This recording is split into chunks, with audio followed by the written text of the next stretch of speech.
Welcome to California Bound, Opening the West, 1840 through 1846. My name is Robert Keahey, and I will be your presenter tonight. And welcome to the Sunnyvale Heritage Park Museum. If it's your first time here, I would like to invite you to come back and take a tour of the museum and let one of our docents tell you the exciting story of the Murphy family's journey to California and the history of Sunnyvale. If you are a returning patron, thank you so much for your continued support. We couldn't do it without you. Before we start, I would like to thank Marguerite Menard for inviting me to speak tonight, and Laura Babcock, Shanna Gaudenti, and Sue Ellen Johnson for your wonderful support. And I would also like to thank my fellow docents, from whom I have learned so much and who have encouraged me to be here tonight. A little bit about me. I joined the docent team in 2023, and I would like to point out that I am not a historian or a teacher. In fact, my degree is in computer science and mathematics, but one thing I have is a boundless curiosity. So why a talk on early westward migrations? For me personally, it was two things. First, when I joined the docent team, I realized that I didn't know much about California history, and I knew even less about the early migrations. Like most people, I knew about the Donner Party and the 49ers of the Gold Rush, but I didn't realize there were so many other amazing pioneers who had blazed the trails to California before them. And second, I grew up in the era of the interstate highway system development. As I learned about the Murphys and other pioneers, I began to wonder if they were, in essence, the developers of the highway system of their time. And we'll explore that question tonight. But most importantly, I think we as the beneficiaries of the pioneers' struggles and sacrifices need to ensure that their stories don't get lost in the cosmic background noise of history. Let's look at our agenda for tonight. First, we'll look at the western landscape in the early to mid-1800s. Then we'll explore the key trails that led the immigrants west. Next, we'll examine some of the drivers that motivated pioneers to leave their homes and make the arduous journey across the plains, deserts, and mountains.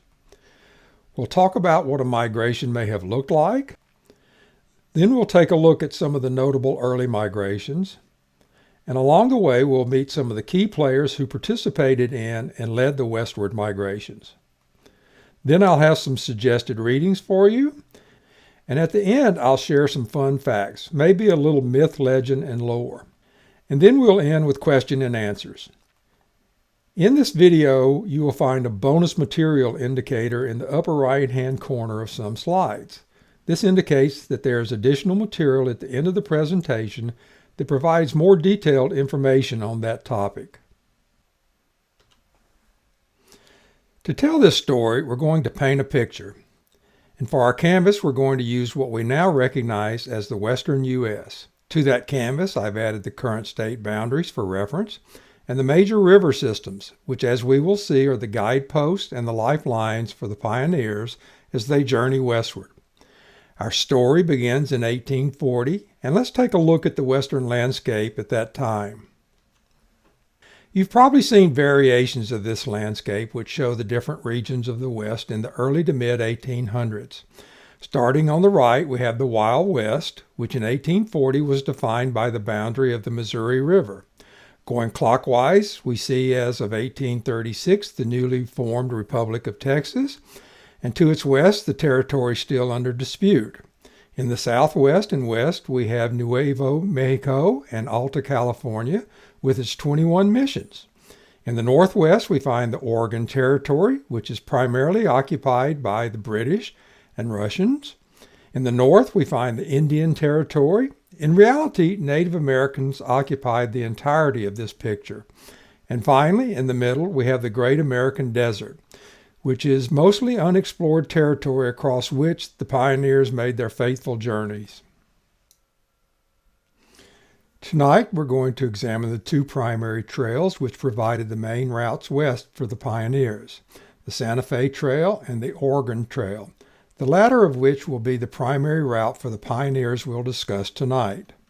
The Santa Fe Trail, which was established in the late 1790s by French and Spanish explorers, extends 800 miles from Independence, Missouri to what is now Santa Fe, New Mexico, and then goes south into Mexico, terminating in Mexico City via the Camino Real de Tierra Adentro, or the Royal Road of the Interior Land. In 1821, two events occur which opens this route for meaningful trade. Missouri is admitted to the Union and comes under the protection of the United States, and Mexico gains its independence from Spain, ending the restrictive Spanish mercantile trade system. The Santa Fe Trail actually extends westward to present-day Los Angeles via the Old Spanish Trail, and in 1829, Antonio Armijo, a Spanish explorer and merchant with 31 mules loaded with woolen goods, finds a more direct route which makes it more viable for trade. The primary use of this trail was to bring mules and horses east from California to Missouri. So why was the Santa Fe Trail not used by the early pioneers? First, there was not a significant economic reason which drove the further development of the Old Spanish Trail segment of the trail. Additionally, the main portion of the trail was occupied by the Comanche and Apache nations who were protecting their homelands, and the trail itself, especially the Old Spanish Trail, was simply not suitable for wagons. As historian Leroy Hafen describes it, the Old Spanish Trail was the longest, crookedest, most arduous pack mule route in the history of America.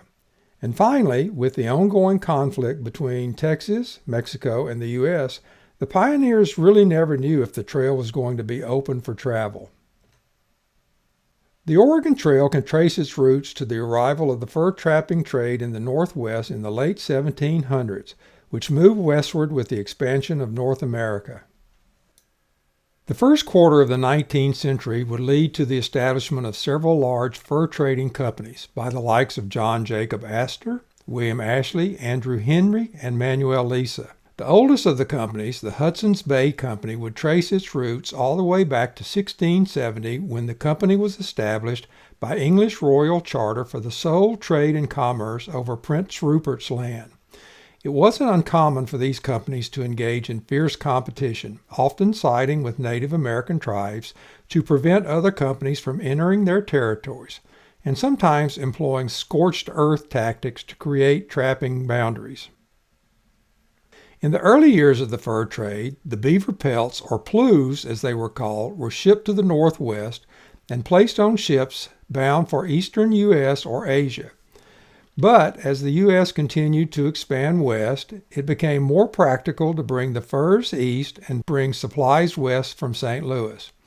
In 1822, William Ashley of the Rocky Mountain Fur Company forms a brigade of men known as the Ashley 100, with the intent of sending them up the Missouri River and its tributaries via keel boats and horses to trap beavers, and then bring the pelts back to St. Louis via the same waterways. However, ongoing conflicts with the Arikara Nation makes this impractical, and in 1824, Ashley commissions Jedediah Smith, Thomas Fitzpatrick, Jim Bridger, and Etienne Provost to find and map a route across the Rocky Mountains which can be used to transport pelts and supplies. Their discovery, the South Pass, will lay the groundwork for the Oregon Trail. For the next 6 years, the primary means of transporting the pelts and supplies is via pack mules and pull carts.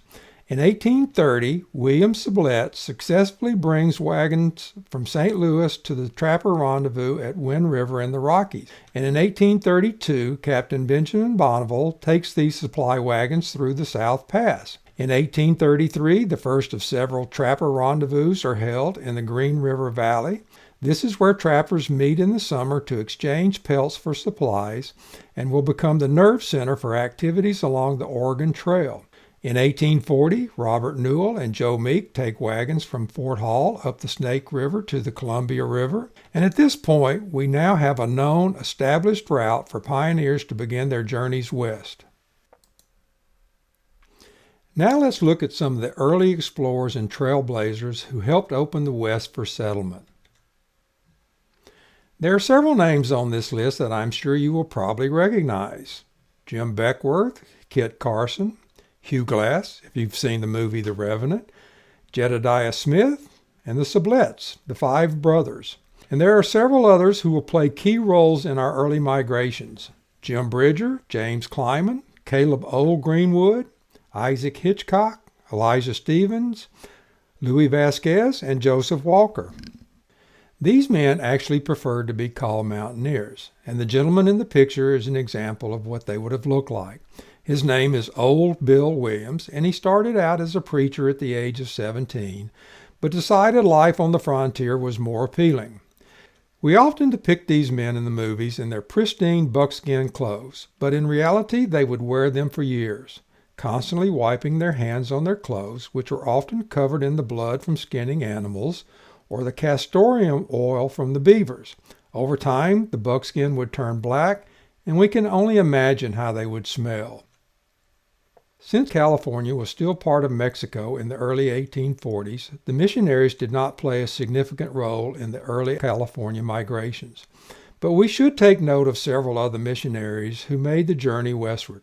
The Whitmans and the Spaldings, who would take the trail to what is now Oregon, Washington, and Idaho in 1836. Father Pierre Jean de Smet, the first Catholic priest to cross the Rockies, along with Father Gregorio Mingerini and Nicholas Point, and the Bidwell Bartleson Party of 1841, would go on to witness to Native Americans in Montana. And the rather controversial Dr. Elijah White, who would lead the first large-scale wagon trains to Oregon in 1842. Their efforts would demonstrate that the Oregon Trail was a viable route for westward migrations. Now let's take a look at some of the drivers that motivated the early pioneers to make the long and often treacherous trip across the plains, deserts, and mountains. I've divided the drivers into two categories, pushes and pulls, which were applicable in the pre-gold rush days, after which all bets were off.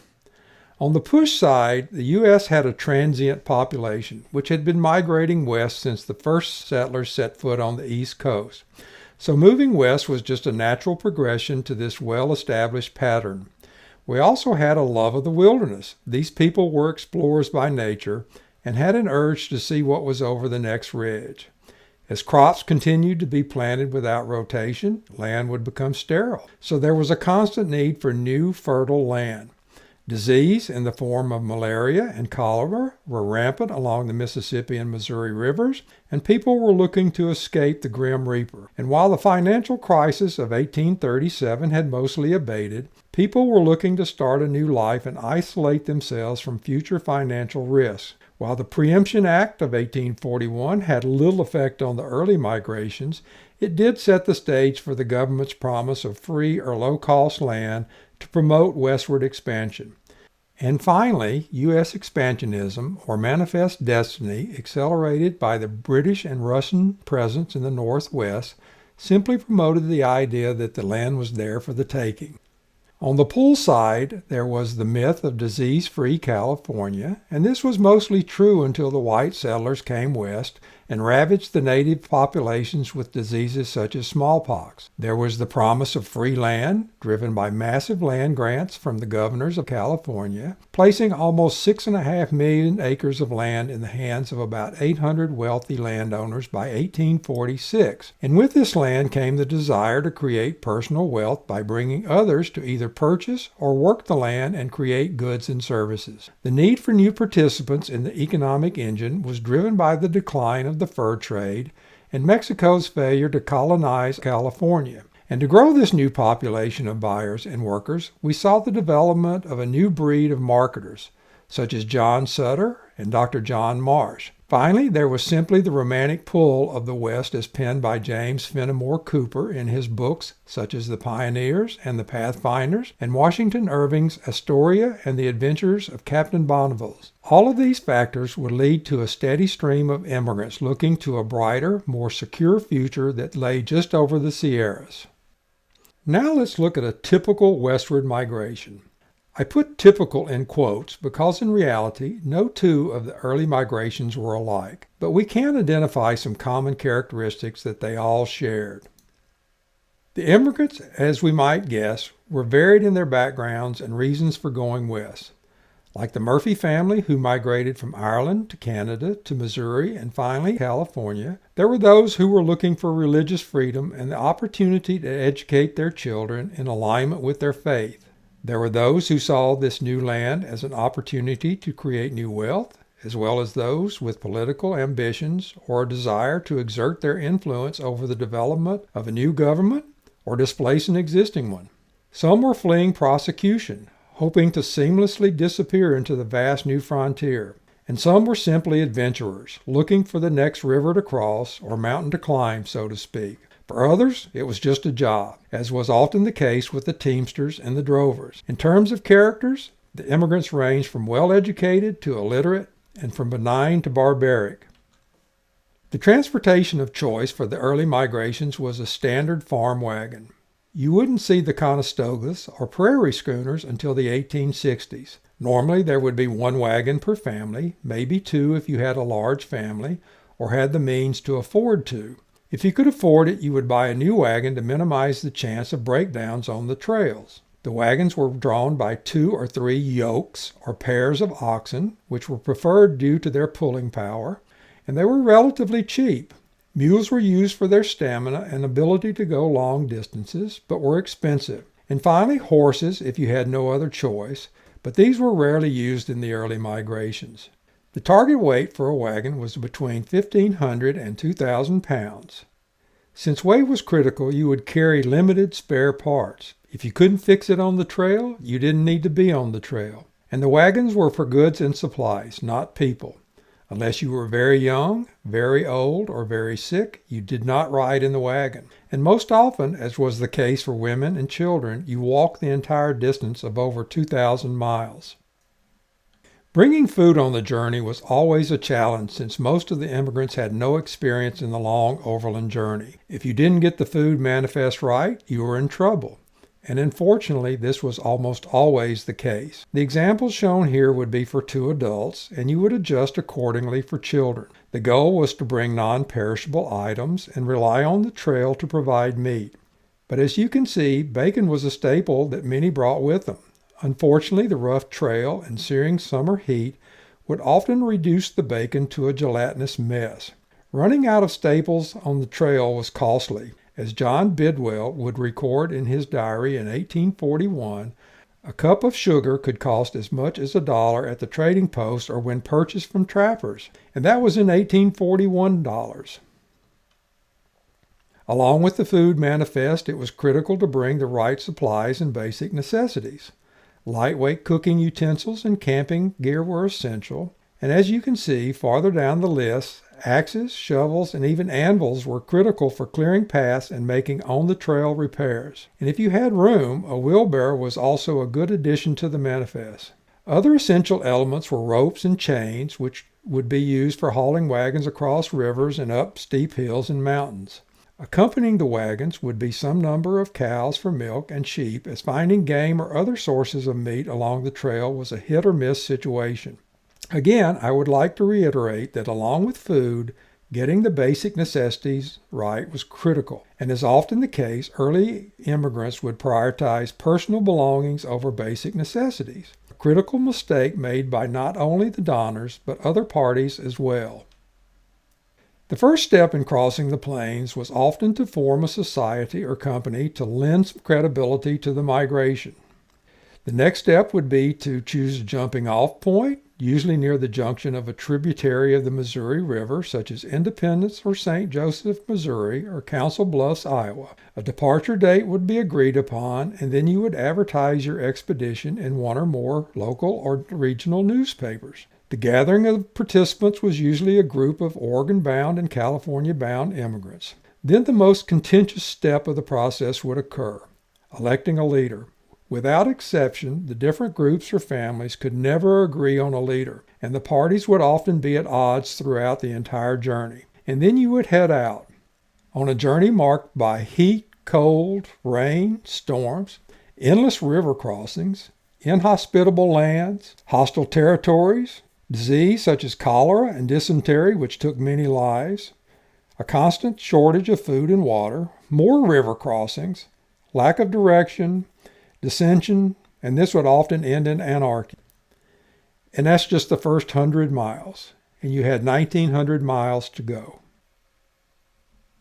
Now let's look at some of the notable migrations during the early 1840s. First, we'll look at the Bidwell-Bartleson Party of 1841. Then we're going to look at the Childs Eastbound Party in 1842. Why look at this one? Well, it's important to understand how restless the pioneers were and what would drive them to go both directions, often multiple times. Then we'll look at the Childs-Walker Westbound Party of 1843, the Stevens-Townsend-Murphy Party of 1844. While there were a couple of migrations in 1845, we're going to look at that year as a summary level, and we'll finish with the Hastings Cutoff Parties. This is one of the most controversial and most misunderstood parts of the early migrations, and we're going to dive deep into the details on this one and get our boots dirty on the trail. John Bidwell was a 20-year-old school teacher in Westport, Missouri. Upon returning from a trip to St. Louis to buy school supplies, he finds a squatter has set upon his land. Being not yet of legal age, he cannot force the squatter to leave. After hearing of the new land of California from Antoine Robideau, a fur trapper carrying letters from Dr. John Marsh, he decides to head west. Together with John Bartleson and the later-to-be infamous Talbot Green, he forms the Western Immigration Society and immediately starts advertising their plans to form a wagon train. Initially attracting 500 people, this number dwindles to only about 70 people after the publication of Thomas Farnham's Travels of the Great Western Prairies, a very negative account of Farnham's experiences with Oregon and California. Now, as I mentioned, electing a leader or captain is often a contentious process. John Bartleson threatens to pull his party of 9 men from the expedition unless he is made captain. Bidwell and Green grudgingly agree, much to their regret later. On May 12, 1841, the joint Oregon-California party of 14 wagons and 69 people set out from Sapling Grove, Missouri, with the California-bound party headed to Sutter's Fort. Just across the Missouri River, they are joined by Father Pierre-Jean de Smet and Thomas Broken Hand Fitzpatrick, who will guide them to Fort Hall. And on May 23rd, they are joined by Joseph Childs and 5 others. While we think of the deserts and mountains in the west being treacherous, the plains of Nebraska and Wyoming are no less deadly. In the springtime, storms cause massive flooding along the rivers, and many deaths are recorded from drownings while swimming cattle and ferrying wagons across the river. The first major stopping point for supplies is Fort Laramie, built as Fort William in 1834 by William Sublette and Robert Campbell. Rebuilt as Fort John in 1841, it is soon named Fort Laramie.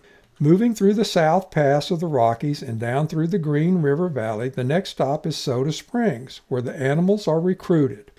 Typically, the next stop would be Fort Hall, where additional provisions are obtained. It is here, against the advice of Fitzpatrick, that the Bidwell-Bartleson party decides to head west, without a guide. Leaving Soda Springs with 32 people, they head south to the Great Salt Lake and then west into the deserts of the Great Basin.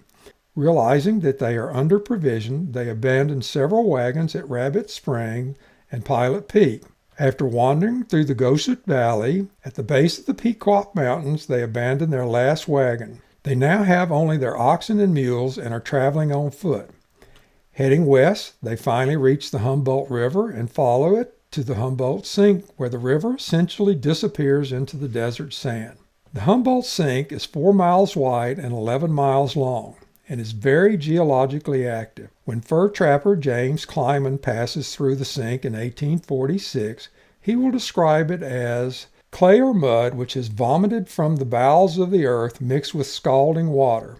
To make matters worse, the sink turns into the 40-mile desert. At this point, faced with the desert, the party decides to head south and follows the Walker River.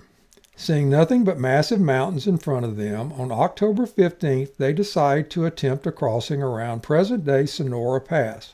After spending several days in and out of treacherous box canyons, on October 22nd, they kill and eat their last oxen, and a week later kill and eat one of their last mules. Finally, on October 30th, at an elevation of 9,425 feet, they manage to summit the Sierras and stumble upon the Stanislaus River and follow it into the San Joaquin Valley. On November 15th, they finally arrive at Dr. John Marsh's ranch near Mount Diablo. While successful in crossing the Sierras, they have lost all their wagons and possessions. The distance traveled, approximately 2,165 miles. When Joseph Childs reached California in 1841, he quickly sees a business opportunity. While there's plenty of wheat and timber, there are no milling facilities to turn it into flour and lumber for the wave of immigrants that will follow. So in 1842, he decides to go back to the States to acquire some milling equipment. John Bartleson, who nearly succumbed from the harsh journey west the previous year, decides to return to Missouri along with 11 other men on horseback.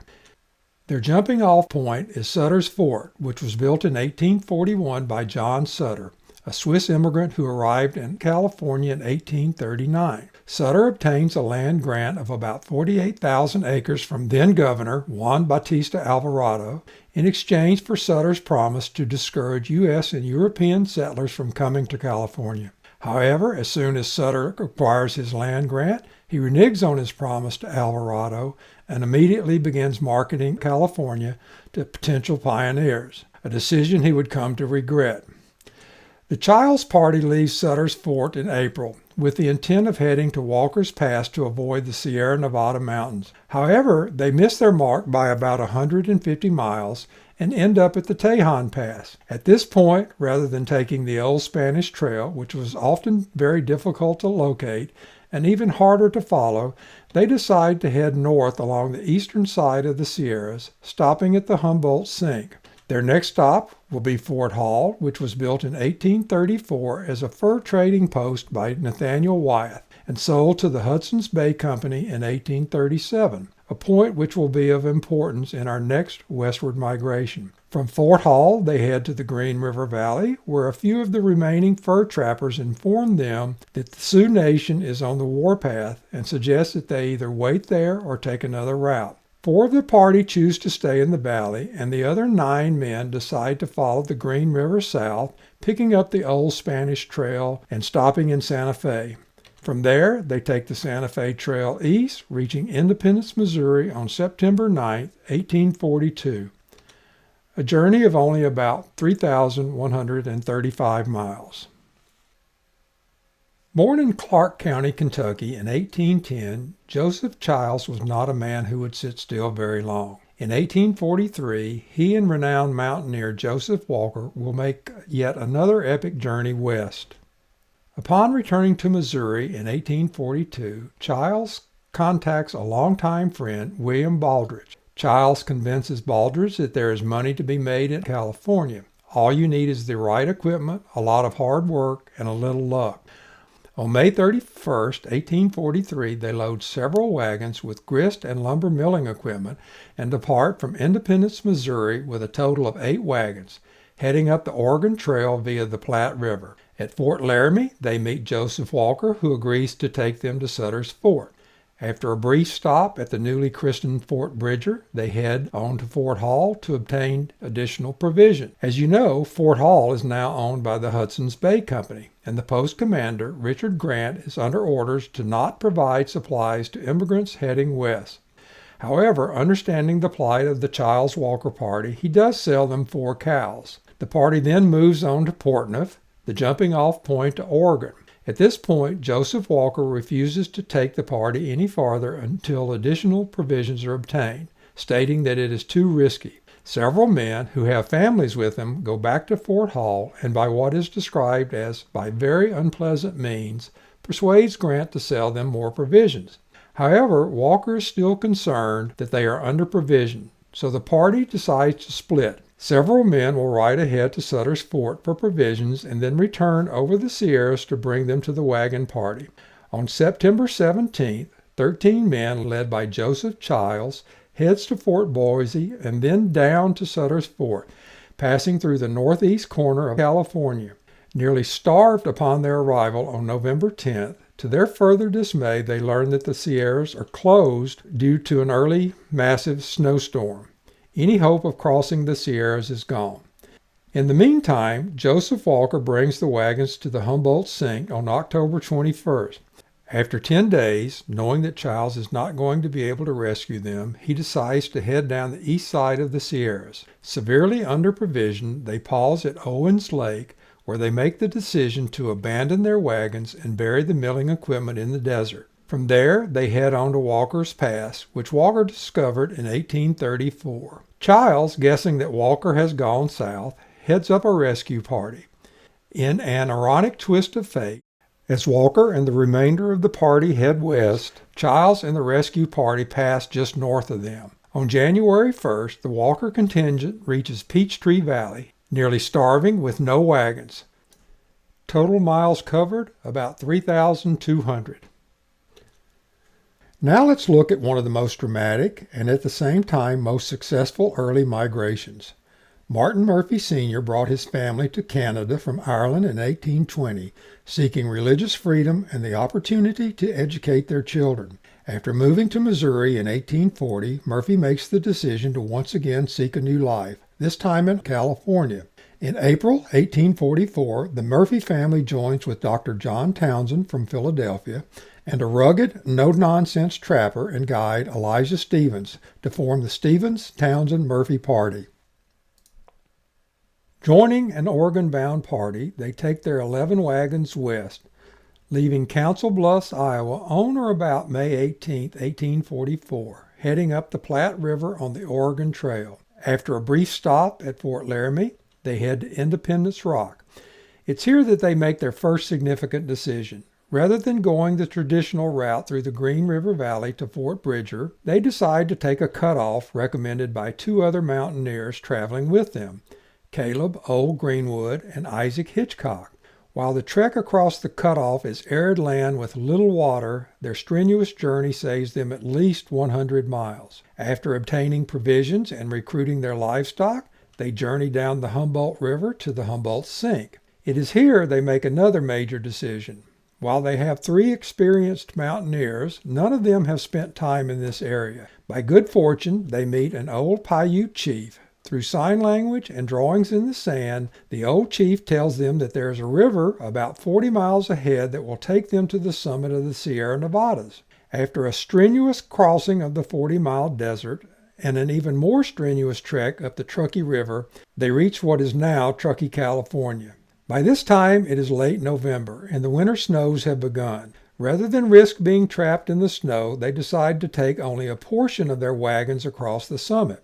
They build a cabin in which 17-year-old Moses Schallenberger will spend the winter, keeping watch over the remaining wagons. At the summit, 6 members of the party, including 2 women, head south around Lake Tahoe and on to Sutter's Fort.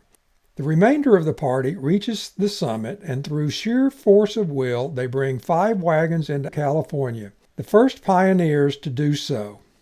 After crossing the summit, the party continues another 15 miles, building an encampment near present-day Big Bend. Here, all the women, children, and 1 man remain at the camp, while the rest of the men head to Sutter's Fort to gather provisions and return for the remainder of the party. But the story doesn't end there. When the men reach the fort, John Sutter conscripts the men into his army in support of then-Governor Manuel Micheltoreno, who is attempting to squelch an uprising by former Governor Juan Bautista Alvarado and General Jose Castro. After a somewhat aimless trek through central California, the men convince Micheltoreno of the futility of the expedition and return to Sutter's Fort. Returning to the Sierras in early February, they rescue their families, including Moses Schallenberger, and bring them safely into the Sacramento Valley around March 1st, 1845.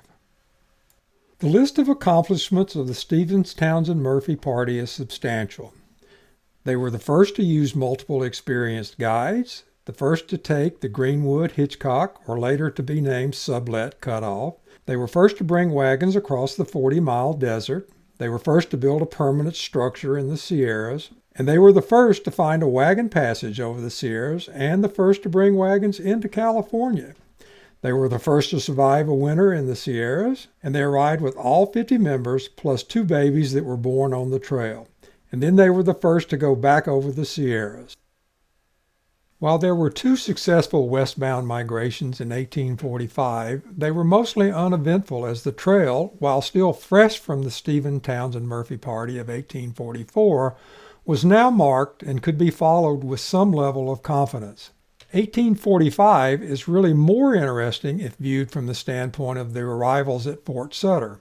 A variety of parties arrived during the year, beginning with the McMahon-Kleiman party from Oregon, led by James Kleiman, a rugged mountaineer and member of the Ashley 100 Brigade in 1822. John Sutter, accelerating his campaign to bring settlers to California, hires Caleb Old Greenwood to go east to Fort Hall and lead wagons to Sutter's Fort at a rate of $2.50 per wagon, bringing the Grigsby Ides party across the Sierras. Solomon Sublette, the youngest of the five Sublette brothers, arrives with a party of 15 men on horseback, followed shortly by the Swayze Todd and Snyder Blackman parties. Most interesting, however, is the arrival of Captain John C. Fremont, who reaches Sutter's Fort in December, fresh from his third expedition, exploring and mapping the areas south of the Great Salt Lake and the deserts of northern and western Nevada.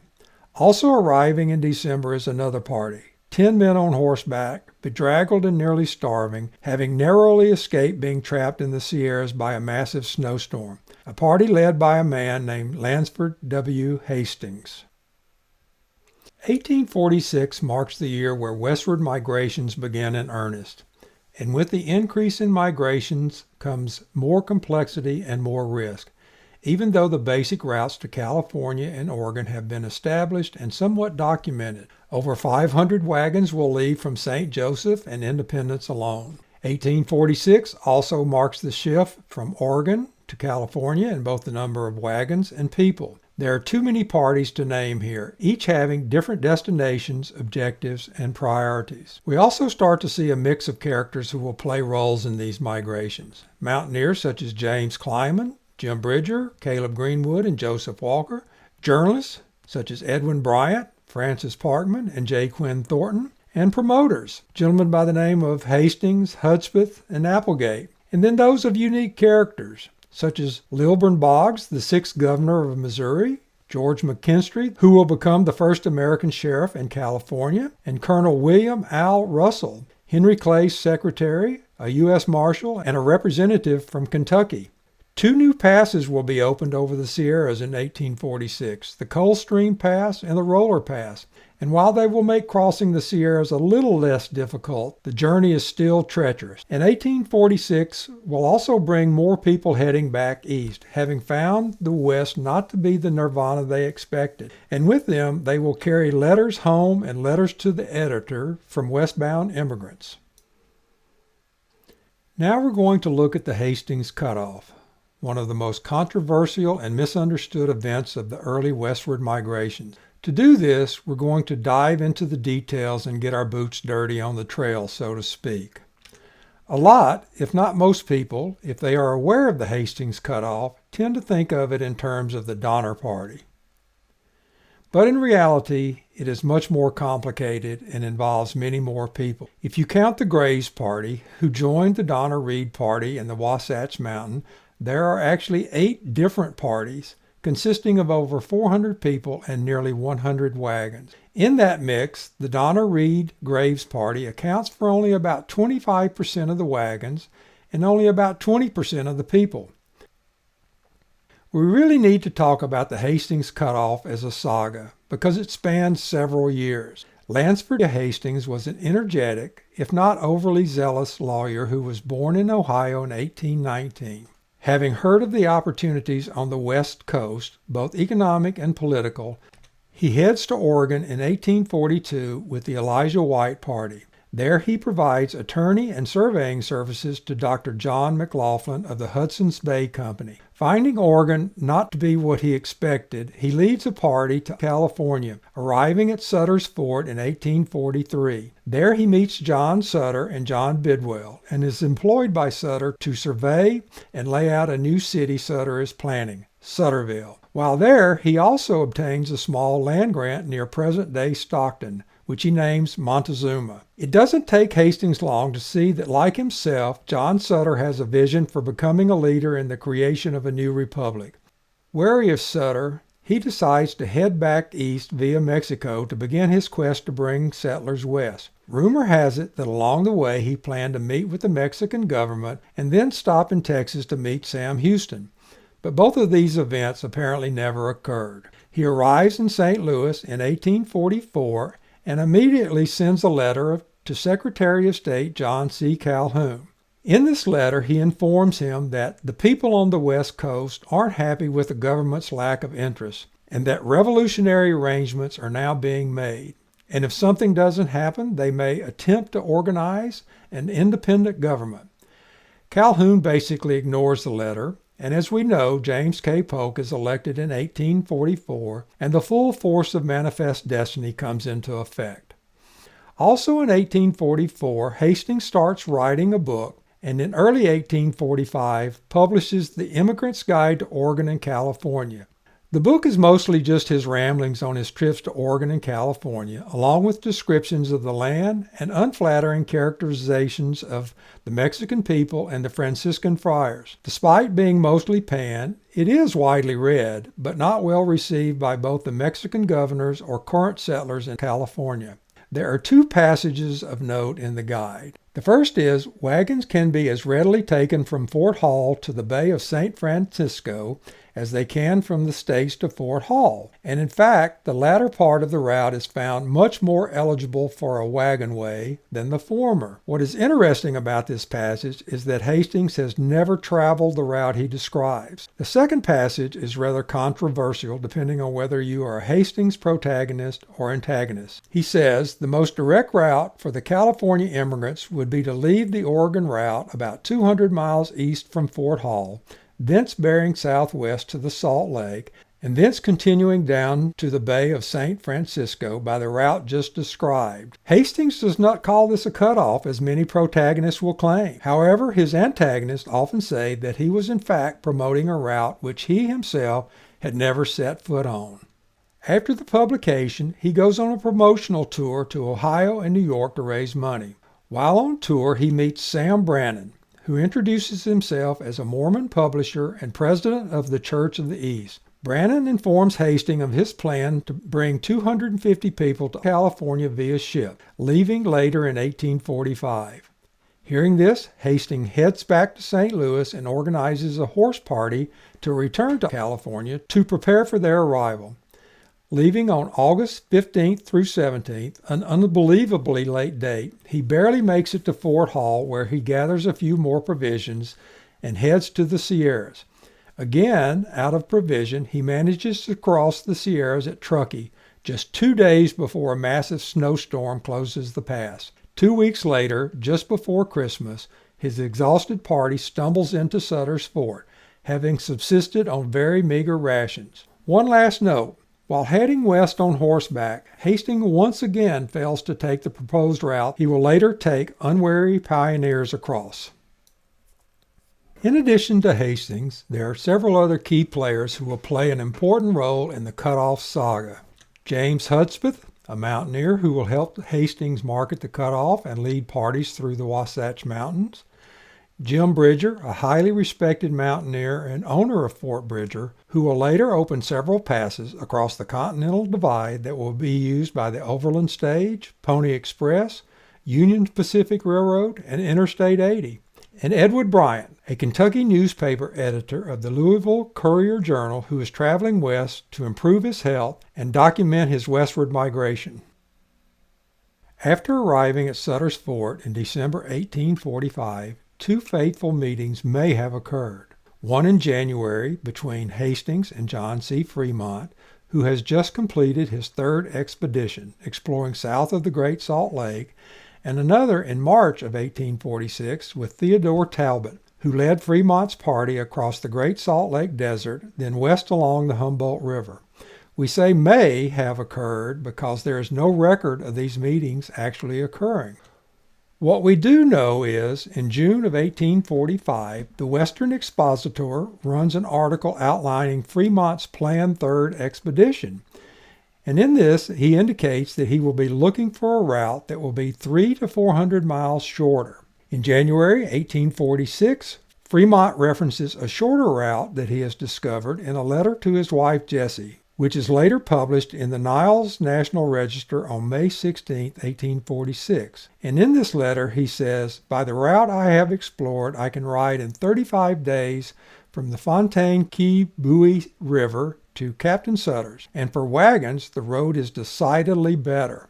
In March 1846, after originally intending to go to Oregon to open a new trail to California, Hastings changes his plans and decides to head east. In April 1846, Hastings forms a party of about 20 men and heads east to start recruiting pioneers for his new cutoff. And then in June 1846, Hastings heavily leverages Fremont's name to lend credibility to his marketing efforts. One thing should be noted about Fremont. On more than one occasion, he was known to somewhat inflate his accomplishments and speak in grandiose or flamboyant terms. So there is a thought that if he did meet Hastings at Sutter's Fort, he may definitely have had an effect on Hastings' belief and confidence in his proposed cutoff. On April 11th, Hastings forms a party with James Hudspeth and is joined at Johnson's Ranch by mountaineers James Kleiman and Caleb Old Greenwood. They head east over the Sierras, reaching Secret Pass at the junction of the Humboldt River on May 16th. Here they get into an argument over which way to continue. Kleiman and Greenwood want to continue to Fort Hall, but Hastings finally convinces Kleiman to guide them to Fort Bridger. The party splits, with Greenwood taking the bulk of the party to Fort Hall. Hastings, Hudspeth, and Kleiman head east, crossing the Great Salt Desert and the Wasatch Mountains, reaching Fort Bridger on June 7th, finding it mostly unoccupied at the time. During the crossing from Secret Pass to Fort Bridger, Kleiman will describe the land as the most desolate country on the whole globe. It's here that Kleiman and Hastings part company. Hastings heads east into the South Pass of the Rockies to recruit pioneers to take his shortcut. It's believed that Hastings may have been waiting for a large group of Mormons, but that would not occur until 1847.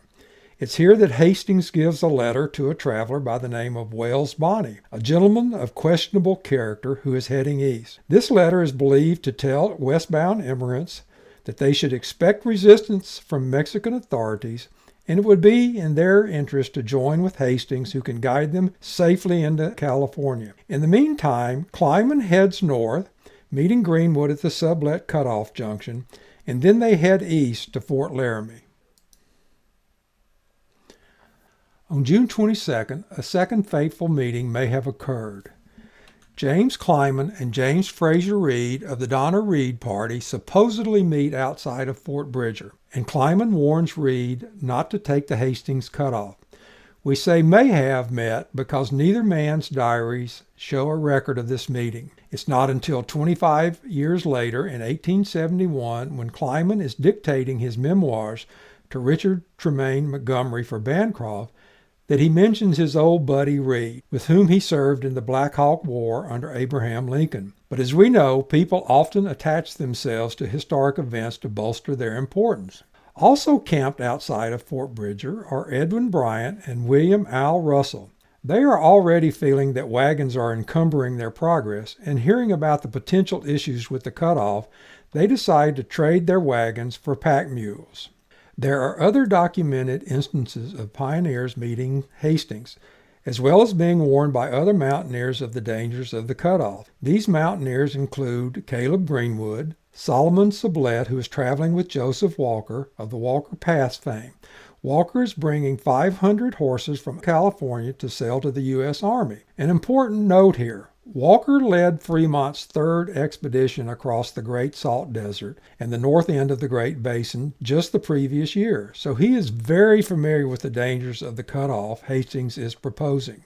In his diary on July 17th, Edwin Bryant records meeting Walker, who cautions him not to take the cutoff. This prompts Bryant to write several letters, warning pioneers back up the trail to reconsider trying to take their wagons across the cutoff. Bryant indicates that he leaves the letter at Fort Bridger, but does not indicate with whom he left them. Was it Jim Bridger, Louis Vasquez, a stable boy? We simply don't know who received the letters. Regardless, they were never given to any of the parties that would later arrive at Fort Bridger. Disregarding the warnings, several parties head on to Fort Bridger. Fort Bridger, a trading post, is the third iteration of the fort that was first built in 1841 by Jim Bridger and Louis Vasquez. Many historians believe that Bridger and Vasquez may have colluded with Hastings in order to stave off the loss of business due to the newly opened sublet cutoff. Given his reputation as one of the most respected mountaineers of all times, I would like to believe that this is not the case. The Donner Reed party arrives at Fort Bridger on July 28th, but by this time, the other parties that have decided to take the cutoff have already departed. The Bryant Russell party on 7/20, the Harlan and Young parties on 7/20, the James Mathers family on 7/23, and the Hoppy party on 7/26. On July 31st, after recruiting their livestock for 3 days, the Donner Reed party departs on their fateful journey across the cutoff. To really understand the implications of the events that occurred while crossing the cutoff, we need to take a closer look at two key areas, the Wasatch Mountains and the Great Salt Lake Desert, including Skull Valley. On August 5th, the Donner Reed party enters the Echo Canyon in the Wasatch Mountains. This map shows a view of the area of the Wasatch Mountains crossed by the pioneers. To understand the complex nature of the Hastings Cutoff event, we need to examine the geography and terrain of these mountains. There are two main entrances to the mountains via the Lost Creek Canyon and the Echo Canyon. The Weber River runs north by northwest through the mountains, emptying into the Great Salt Lake Basin. The East Canyon Creek runs north through the mountains and joins the Weber River. And finally, the main canyon connects the Weber River and the East Canyon Creek. A few key points to notice are the Upper Weber Canyon, the Devil's Gate, and the Big Mountain. The blue marker indicates the junction of the Echo Canyon and the Weber River. It's at this point where several key events will occur. On June 2nd, 1846, Hastings, Hudspeth, and Clyman enter the mountains from the west via Parley's Canyon and spend 2 days traversing them before exiting via the Echo Canyon. Most historians believe that this is the route that Hastings intends to lead the pioneers back across the mountains from east to west. However, that does not happen. These are the routes that the pioneers end up taking through the mountains, and these are the results of two key factors: Lansford Hastings' absence during the initial entry into and crossing of the mountains. His absence is due to the fact that he was back up the trail, rounding up the straggling parties and potentially looking for other routes to enter the mountains. The second is James Hudspeth's advice regarding which route to take. The following is a very brief overview of the events that occurred. On July 23rd, the Bryant Russell party enters the Wasatch Mountains via the Lost Creek Canyons, and then, based on the advice of two Native Americans, takes the main canyon to the junction of the East Canyon, and then follows the East Canyon to the junction of the Weber River, where they camp. James Hudspeth rides on forward through the canyon to the Salt Lake Valley, and then back up the canyon to the junction of Echo Canyon and the Weber River. It's here that he meets the Harlan and Young parties who have entered the canyon, and this is where he recommends that they take the Weber River route through the canyons, and he just basically says that they'll simply need to follow the river, and in a couple of places maybe have to cut some paths around the river. He then rejoins the Bryant Russell party and leads them on out of the Weber River Canyon and on across the Salt Lake Valley. In the meantime, the Harlan and Young party proceeds down the canyon through the river, and they get to Mount Green and start their journey through the Devil's Gate. And this will take them a total of 5 days. Following the Harlan and Young party is the Mathers family, who follows them to Devil's Gate, and then the Hoppy party will also enter the canyon and follow them down to Devil's Gate. It's at this point that Lansford Hastings comes forward and finds the Harlan and Young's party trying to work their way through Devil's Gate. He tries to convince the parties to turn around and go back and follow his proposed path across the mountains, but all three parties decide to stay the course, so Hastings rides back to the junction of Echo Canyon and Weber River and leaves a note for the Donna Reed party who's coming forward to camp at the junction of Weber River and the main canyon and then ride forward and find him, and he will guide them across the mountain. And then he heads west. We don't know if he went through the canyon or over the mountains, but we do know that he rejoined the Harlan and Young parties. On August 6th, the Donna Reed party enters the canyon. They find the note.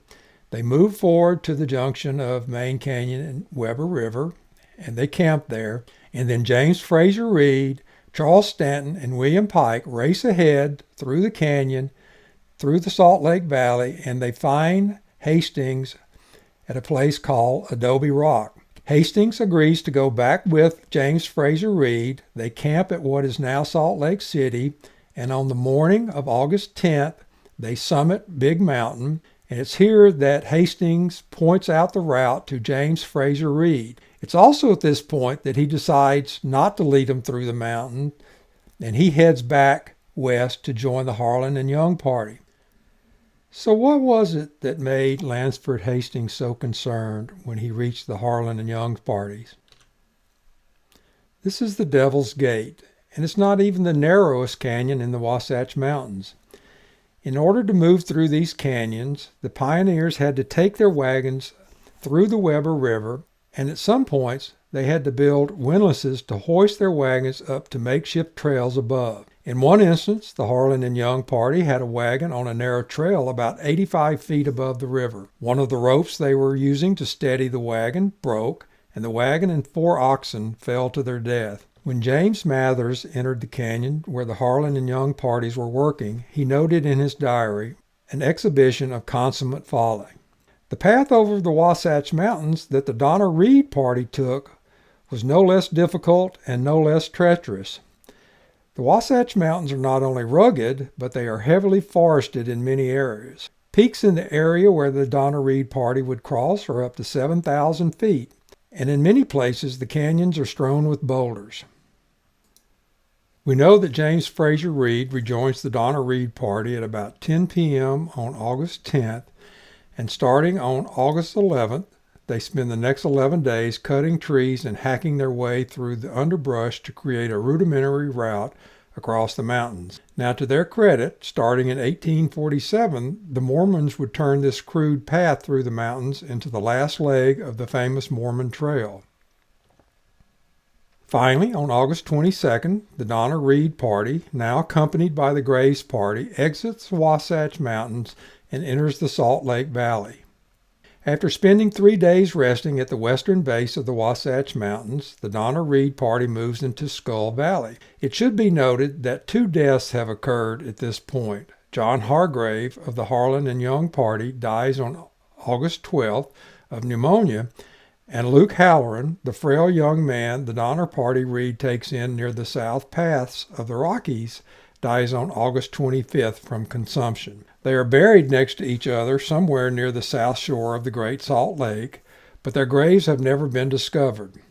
At a location called Iosapa on August 28th, the Donner Reed party discovers the remnants of a note attached to a piece of wood. Finding the fragments, Tamsen Donner carefully reconstructs the note, and this is what she reads: 2 days, 2 nights, hard driving, cross desert, reach water. On August 31st, the Donner Reed party camps at the base of the Cedar Mountains before heading over the Hastings Pass into the Great Salt Desert. Skull Valley is a rugged, desolate place. It is very dry, and the only vegetation is sagebrush and scrub cedars. Water, if found, is very alkaline and brackish, a place fit only for rattlesnakes and scorpions.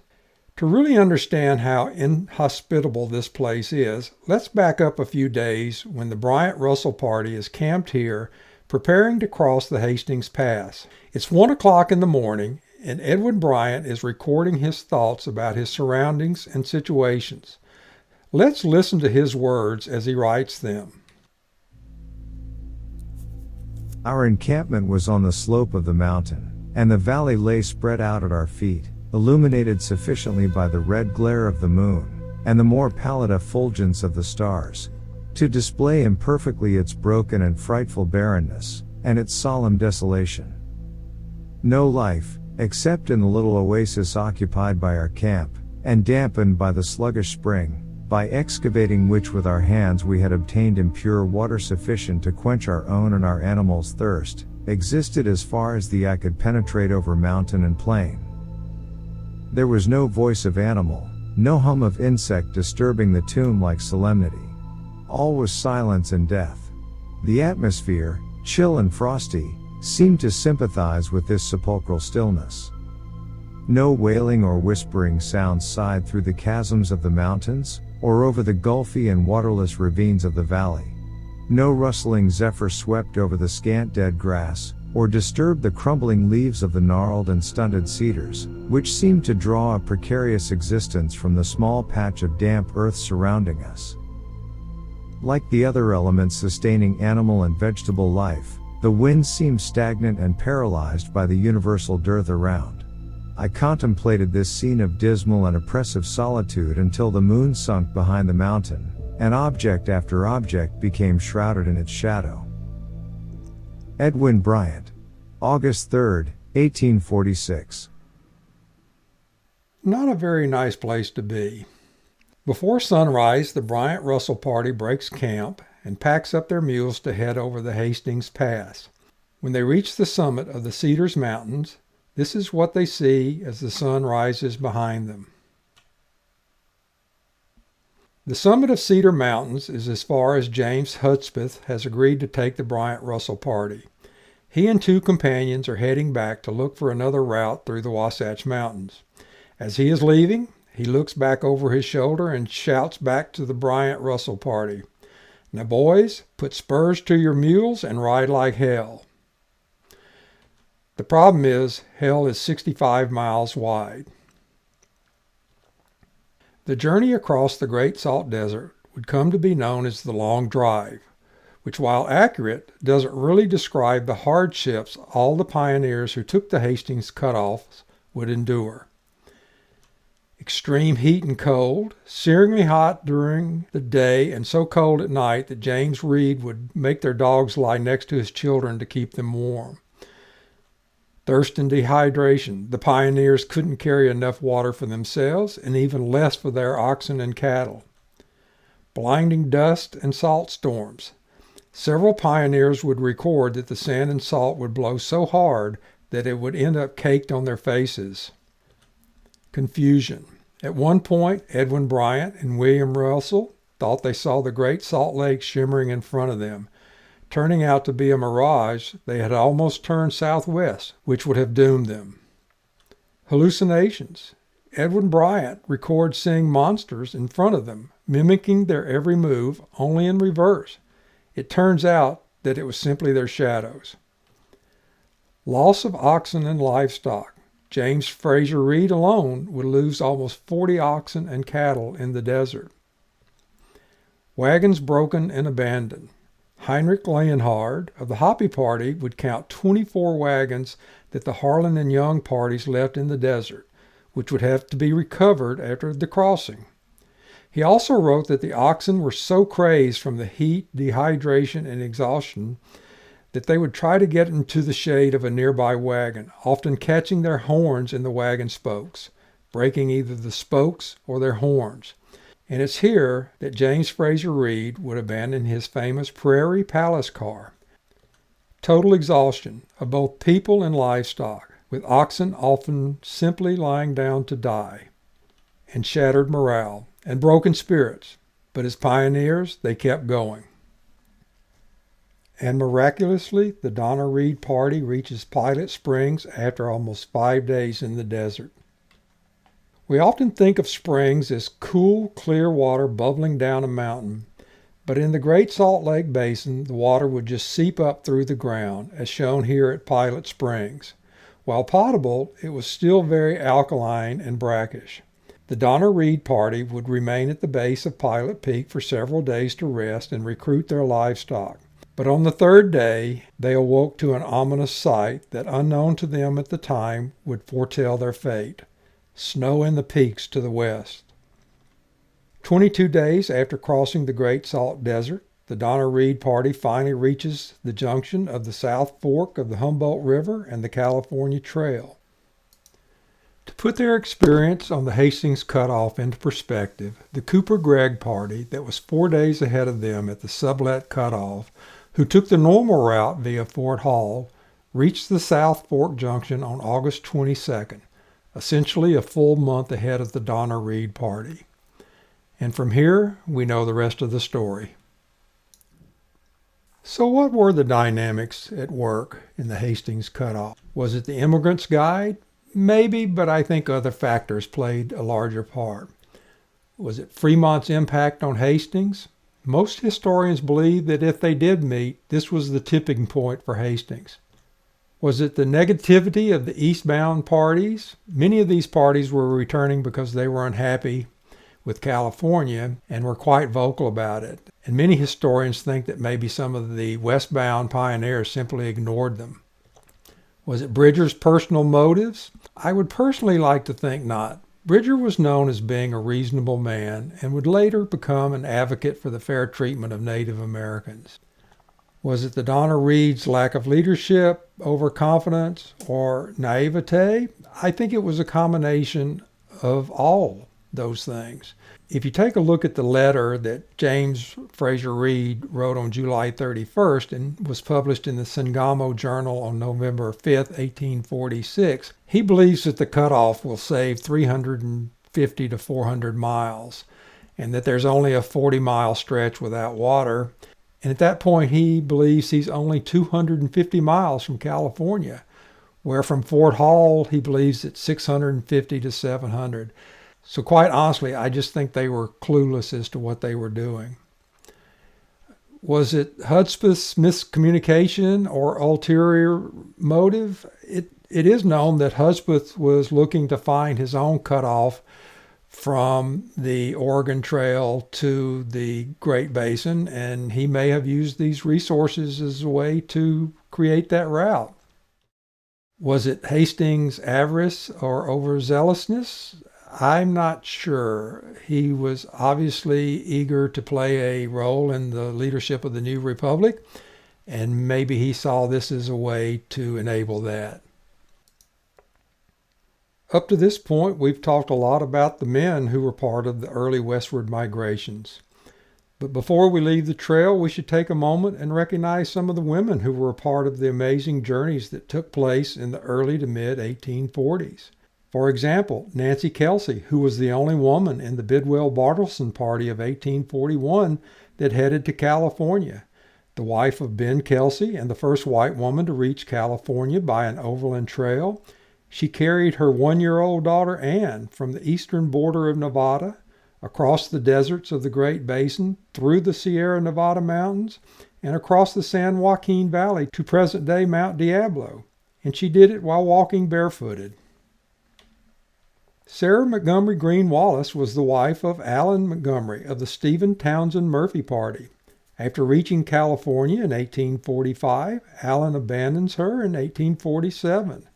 And after an unfortunate marriage to Talbot Green, in 1854 she marries Charles Sawyer Wallace, a lawyer and later state senator. Sarah would become a prominent citizen of Palo Alto, at one point owning the Mayfield farm.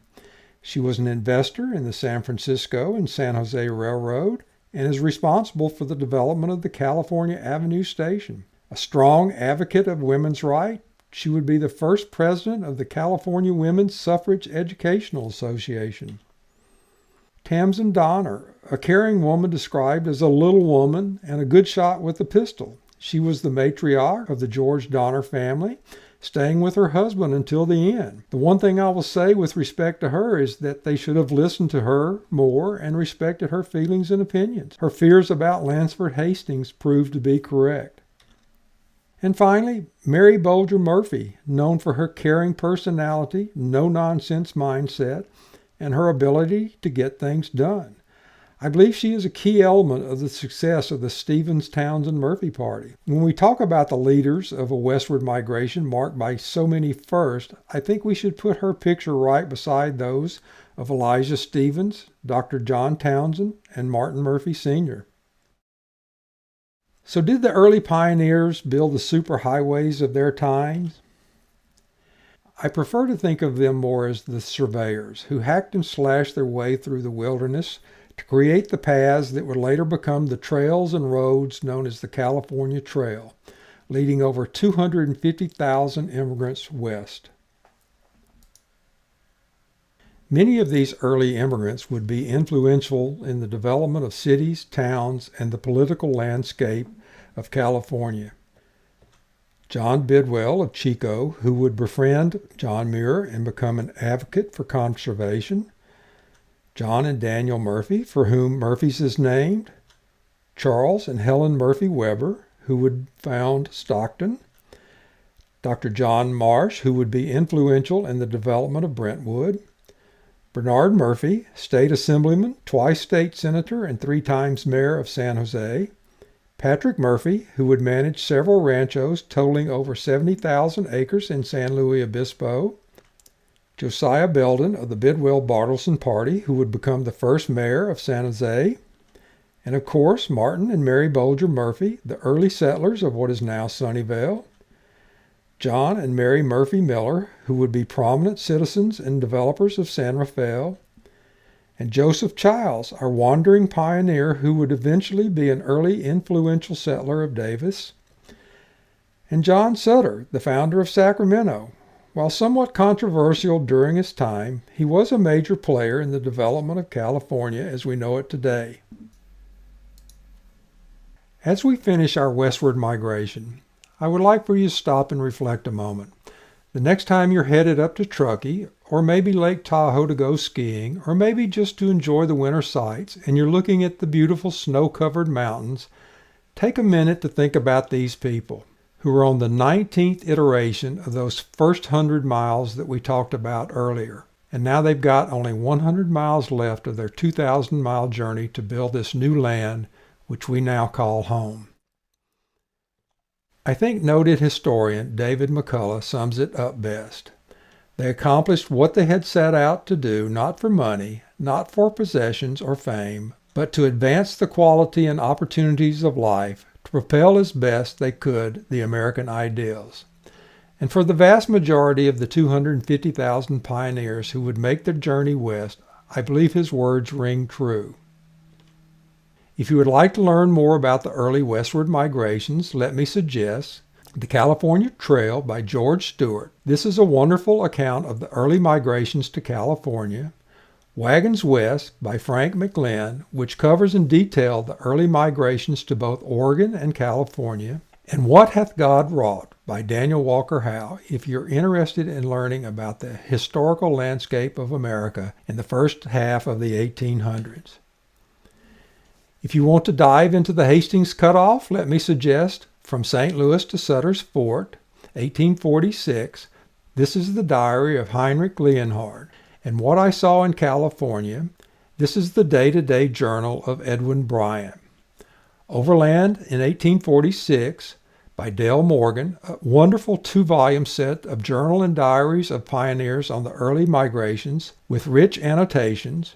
And West from Fort Bridger by Corns and Morgan, an excellent collection of diaries, letters, and journals of participants in the Hastings Cutoff. And like Overland in 1846, it is filled with annotations that help correlate and explain events. And as being a native son of Louisiana, I promised a little extra. As we know, politics can make strange bedfellows. Let me read the title of this document for you. Signature, state where born, residence, and age of the delegate, convened in General Convention on the first day of September 1849 at Monterey to frame a state constitution for California. On this list, you will see some prominent names: Robert Semple, John Sutter, J.D. Hoppy, Thomas Larkin, Mariano Vallejo, but you might not be able to read the third signature down. It's of a young man originally from Ohio who is 30 years old at the time of the convention. It's none other than our friend Lansford W. Hastings. After being appointed a judge, he is now a delegate to the California Constitutional Convention. And if you're wondering how California got its state boundaries, you can thank him. He was the chairman of the Boundary Committee. At the time of the convention, his notoriety had not yet caught up with him, and fellow delegate Elijah Crosby would be very generous in his praise of Mr. Hastings, describing him as quite a frontiersman, possessing considerable knowledge of the geography of the country, and was of much service in the body. Remember when your kids were always asking, "Are we there yet?" Did you ever wonder how the pioneers measured how far they had traveled? They might have used navigational tools such as sextants, or maybe the fancy odometer invented by Benjamin Franklin. But those were the exceptions. The most common method was simply to tie a ribbon on a wagon spoke and count the revolutions. If you were a kid, this was more likely your job. Medical emergencies were always a challenge on the frontier, especially if you were a mountaineer hundreds of miles into the wilderness. In 1823, while part of the Ashley 100 Trapping Brigade, Jedediah Smith manages to tangle with a grizzly bear, which proceeds to severely mangle Jedediah, at one point having Jedediah's head in his mouth. The end result is that a lot of Jedediah's scalp is missing and one of his ears is left dangling. Well, his trapping partner, James Clyman, reaches into the leather pouch where he keeps the lead balls for his rifles, his chewing tobacco, and heaven knows what else, and pulls out the needle and thread he uses to patch up his buckskins. And he sews Jedediah's ear back on for him. Good friends are priceless.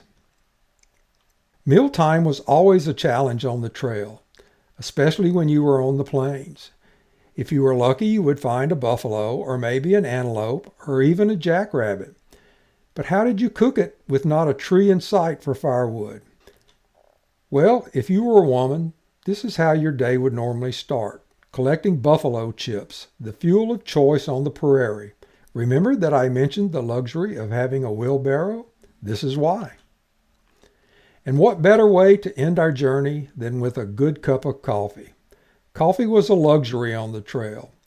Remember when the Bryant-Russell party was camped in Skull Valley, preparing to cross the Great Salt Desert? They decided that their drink of choice for the trek was going to be coffee, and to ensure that they had enough, they emptied out one of their gunpowder barrels and brewed their coffee in it with the brackish water Edwin Bryant describes scooping up from the ground with their hands.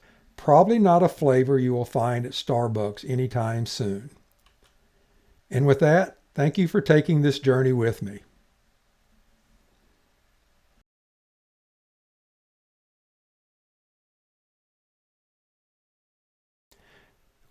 We spent a lot of time talking about Lansford Hastings, so let's take a look at what he did after 1846.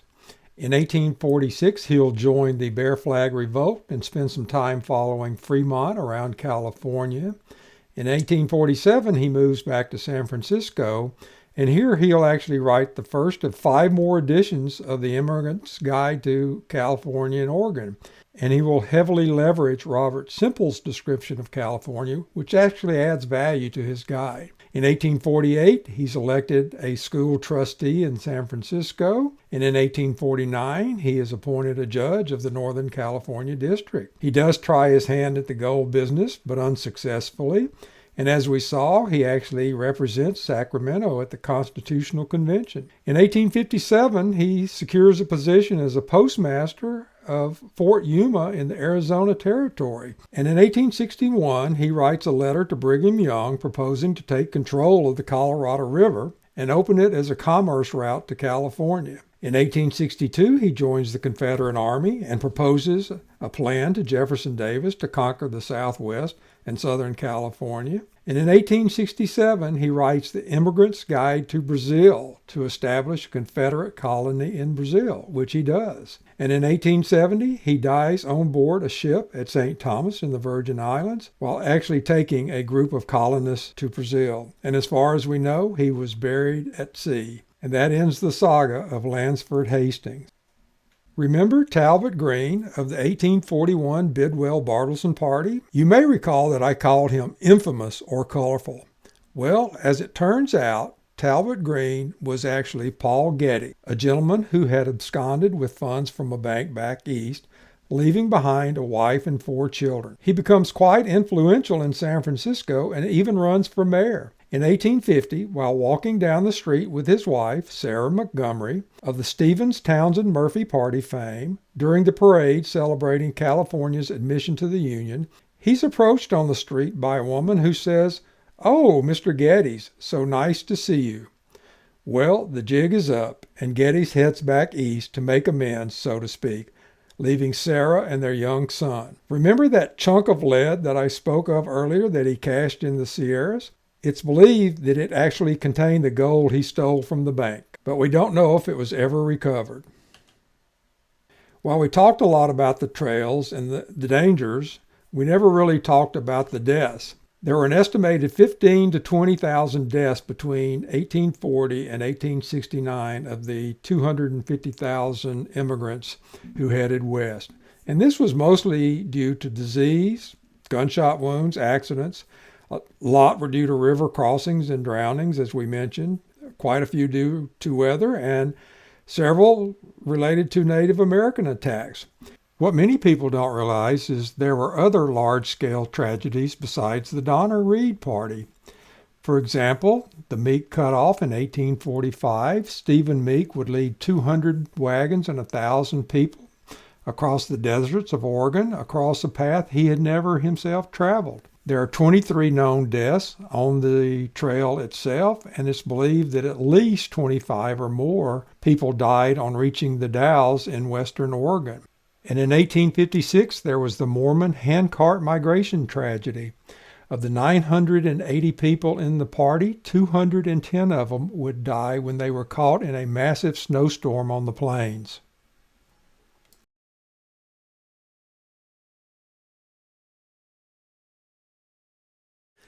Let's look at the various routes the pioneers took through the Wasatch Mountains.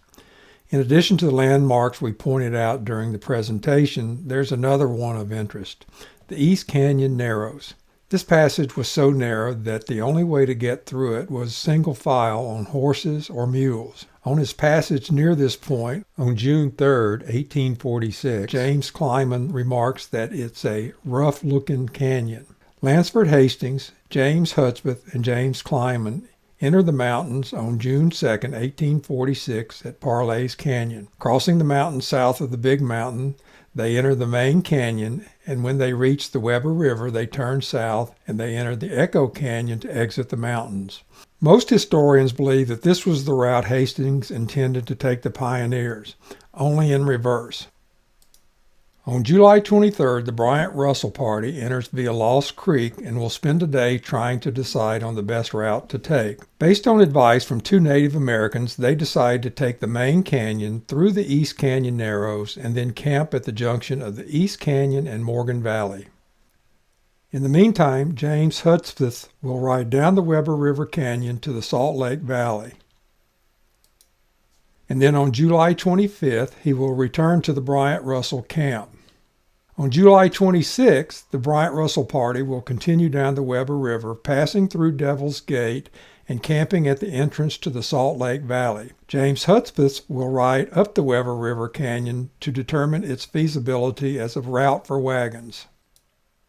On July 27th, the Harlan and Young parties enter the Weber River Canyon via the Echo Canyon.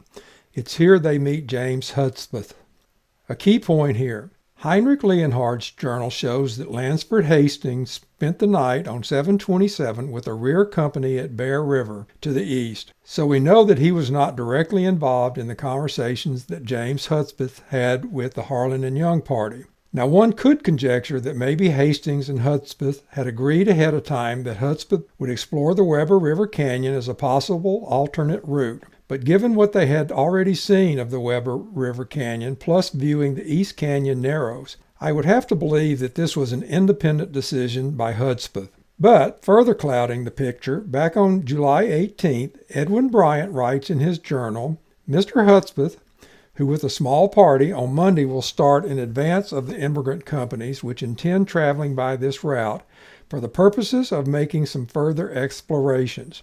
We know he was looking for something, we're just not sure what it was. And making it even further intriguing is that James Clyman, in his June 4th diary, refers to the junction of north and south branches and immediately above where it enters the second canyon, or canyon, above the mouth. Here he's referring to the Lost Creek Canyon, by which Hudspeth and Bryant Russell party entered the Wasatch Mountains. James Clyman was actually familiar with this area, having explored it and circumnavigated the Great Salt Lake in 1826. This route was also used by Louis Pombert, a member of Jedediah Smith's expedition to California in 1826 through 1828. So it is believed by several mountaineers that a feasible route into the valley of the Great Salt Lake could be found using this canyon. On July 28, the Bryant Russell party remains camped at the edge of Salt Lake Valley, and James Hudspeth rides ahead to rejoin them, and the Harlan and Young parties move to the junction of the Weber River and Main Canyon. On July 29th, James Hudspeth rejoins the Bryant Russell party. The Harlan and Young parties continue down the Weber River, passing through the Upper Weber Canyon, and the Mathers family enters the Weber River via the Echo Canyon. On July 30th, the Bryant Russell party exit the Wasatch Mountains and starts down the western side of the mountains in the Salt Lake Valley. The Harlan and Young parties move to the entrance of Devil's Gate, and the Mathers family moves through the Upper Weber Canyon Narrows. On July 31st, the Bryant Russell party reaches the Jordan River. The Harlan and Young parties begin passing through the Devil's Gate, and the Mathers family moves into the Morgan Valley. On August 1st, the Bryant Russell party exits the Salt Lake Valley. The Harlan and Young parties continue working their way through Devil's Gate, with the Mathers family camped just behind them, and the Hoppy party enters the Weber River via the Echo Canyon. On August 2nd, the Harlan and Young parties continue working through Devil's Gate. It's here that Lansford Hastings has ridden ahead and finds the Harlan and Young parties struggling with the narrows of the canyons. He tries to convince them to turn around and follow them back to the main canyon junction, but they refuse. The Mathers family remains camped behind the Harlan and Young parties, and the Hoppy party has moved to the Upper Weber Canyon. This is what Hastings finds the Harlan and Young parties trying to traverse. Using windlasses, they have to hoist wagons onto makeshift trails above the river, putting wagons, livestock, and people at great risk. James Mather will view this and writes, "Went down and examined the pass and found it to be impractical for wagons to go through, although a number of men were at work removing all rocks that were not immovable and digging down hills to make a way over, an exhibition of consummate folly." On August 3rd, Hastings rides back up the canyon, trying to convince the Mathers family and Hoppy party, who is now in the Morgan Valley, to turn around. On August 4th, the Harlan and Young parties finally exit the Weber River into Salt Lake Valley. The Mathers family begins working through the Devil's Gate, and the Hoppy party camps in Morgan Valley and sends a couple of men back with Hastings to survey his suggested route. It's here that Hastings leaves a note for the Donner Reed party to ride ahead and find him, and he will guide them over the mountains. On August 5th, the Harlan and Young parties cross the Jordan River. The Mathers family exits the Weber River into Salt Lake Valley. The Hoppy party decides to continue down the Weber River, deciding that the mountain route is not feasible, and the Donner Reed party passes through Echo Canyon. On August 6th, the Harlan and Young party exits the Salt Lake Valley. The Mathers family heads down through the Salt Lake Valley. The Hoppy party works their way through Devil's Gate, and the Donner Reed party enters the Weber River and finds the note from Hastings. On August 7th, the Mathers family continues down the Salt Lake Valley. The Hoppy party exits the Weber River and begins down the Salt Lake Valley. The Donner Reed party moves up to the junction of the Weber River and Main Canyon and camps. And James Fraser Reed, along with Charles Stanton and William Pike, race forward through the Weber River canyons to find Lansford Hastings. On August 8th, James Fraser Reed finds Lansford Hastings near Adobe Rock, west of the Okura Mountains. Hastings agrees to come back with Reed and lead them through the mountains. On August 9th, Hastings and Reed camp near present-day Salt Lake City.